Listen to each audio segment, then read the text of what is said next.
আওয়ামী লীগের বিষয়ে আপনাদের অবস্থান কি এবং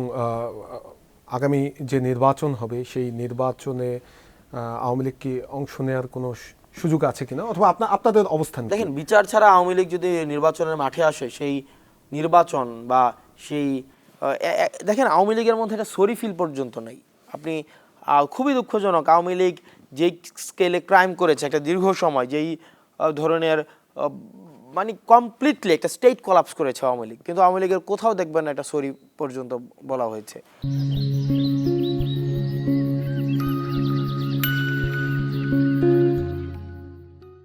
তা আমরা আমাদের জায়গা থেকে সুস্পষ্ট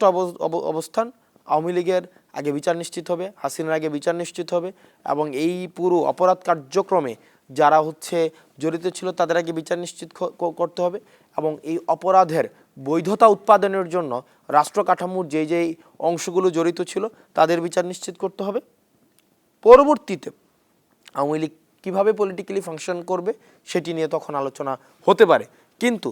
সেটি ব্যতিরেক আওয়ামী লীগের বিচার ব্যতিরেক যদি কেউ চেষ্টা করে যে আওয়ামী লীগকে নির্বাচনী মাঠে নিয়ে আসার জন্য অথবা যদি নির্বাচনী ফায়দা আদায় করার জন্য, যেহেতু আওয়ামী লীগ একটি ভোট ব্যাংক বাংলাদেশে ছিল এবং আওয়ামী লীগ যেহেতু একটি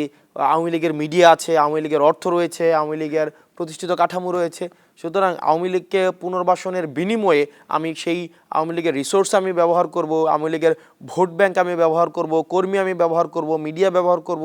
অর্থ ব্যবহার করব, প্রাতিষ্ঠানিক কাঠামোগত সুবিধা ভোগ করব, এটি যদি কারো চিন্তায় থেকে থাকে তাহলে এটা ভাবার কোনোই প্রয়োজন নাই যে কনভেনশনাল পলিটিক্স আমাদের দেশে এখন আর নাই। যদি মনে করে থাকে কেউ যে কনভেনশনাল পলিটিক্স আছে, তরুণ প্রজন্ম এই ক্ষেত্রে কোনো ধরনের আনক্রিটিক্যালি তাদেরকে সেফ এক্সিট দিয়ে দিবে, বিষয়টি এমন না। তরুণ প্রজন্ম ওয়াচফুল রয়েছে, তরুণ প্রজন্ম প্রত্যেকটি বিষয়কে পর্যবেক্ষণ করছে। যেমন দেখেন, আপনারা কিন্তু আমাদেরকে প্রশ্নের উপরে রাখেন। আপনারা যেভাবে, আমার মনে হয় না যে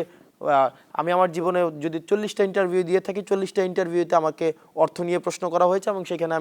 আমি স্পষ্টভাবে সেখানে আমার বিষয়গুলো নিয়ে কথা বলছি। এই যে একটি পরিবেশ তৈরি হচ্ছে, তরুণ প্রজন্ম প্রশ্ন গ্রহণ করতেও পছন্দ করে, প্রশ্নের উত্তর দিতেও পছন্দ করে, এই যে একটি রিসিপ্রোক্যাল একটি এনভায়রনমেন্ট ক্রিয়েট হয়েছে এবং তরুণ প্রজন্ম যথেষ্ট পরিমাণ রিসিপটিভ, যথেষ্ট পরিমাণ ক্রিটিক্যাল, সেই জায়গা থেকে যদি আওয়ামী লীগকে পুনর্বাসন করার আবার কোনো চেষ্টা করা হয় অর্থের বিনিময়ে, পদের বিনিময়ে, কর্মীর বিনিময়ে, ভোটের বিনিময়ে, তাহলে যারা এই কাজটি করবে আওয়ামী লীগের যে পরিণতি হয়েছে তাদেরও ঠিক একই পরিণত হবে, 2 দিন আগে কিংবা 2 দিন পরে।